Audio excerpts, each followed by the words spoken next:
ભક્તના ગુના તો હંમેશા માફ જ હોય, પણ આજ પોકરણગઢ છોડી સમુદ્ર વલયા આ દ્વારકા આવવાનું કોઈ કારણ? અરે પ્રભુ, તમે તો ત્રિલોકીનાથ છો, છતાં મને કેમ પૂછો છો? અરે હું તો જાણું જ છું, પણ હું તમારા મુખે સાંભળવા માંગુ છું. તો સાંભળો પ્રભુ, એક મારું સ્વાર્થનું કામ છે અને બીજું મારું પરમાત્માનું કામ છે. એવા તે શું સ્વાર્થ છે અને શું પરમાત્મા છે, મને પણ જણાવો. તો પ્રભુ, સ્વાર્થ કહેતે હું પાપી પેટે વાંચ્યો છું અને પરમાત્મા કહેતે ભૈરવ નામનો રાક્ષસ 12 ગાંવ સુધી પશુ પક્ષી કે જન જનાવર કાંઈ જ રહેવા નથી દેતો, તે માટે તમારા જેવો મને પુત્ર આપે. ખરે ભગત, દ્વારકા સુધી આવ્યા છે તો તમને ખાલી હાથ તો નહીં જાવ, એટલે આમાં દહીંના પુષ્પ આપું, તમે સ્વીકાર કરો.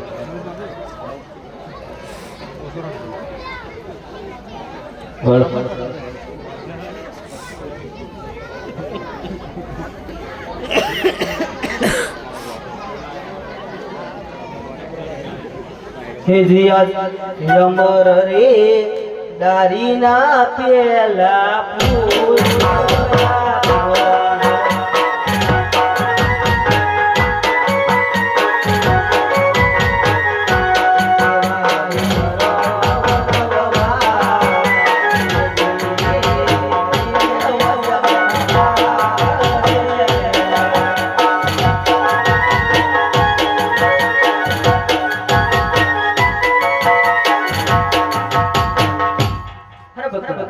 આમાં ડાયના પેલા પુષ્પ આપ્યા અને સેવાનો નમસ્કારો રમાવા છે તમારા વજ્યા મેના બાપ. અરે પ્રભુ, મને તો તમારા જેવો પુત્ર જોઈએ. અરે ભગત, મારા જેવો તો હું જ છું. તમે પધારો પ્રભુ. અરે ભગત, જો તમારે મારા જેવો દીકરો જોઈતો હોય તો તમારે મને જમણા હાથના વચન આપવો પડશે. બહુ સારું પ્રભુ.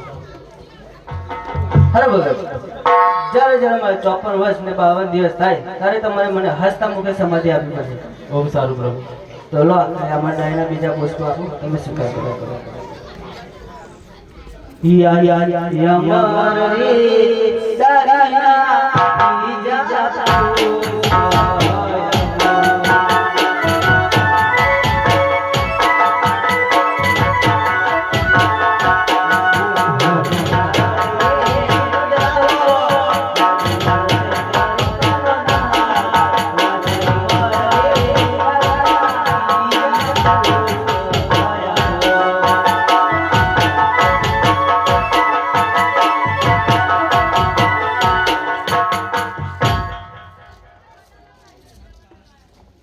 અરે પ્રભુ, તમે આવશો એની નિશાની તો આપો. હરે ભગત, એવા રાખજો રે રાખજો વિરમ દેવ એવા રાખજો.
હરે ભગત, હરે ભગત, હરે ભગત, હજુ પણ ઈચ્છા હોય તો વ્યક્ત કરો.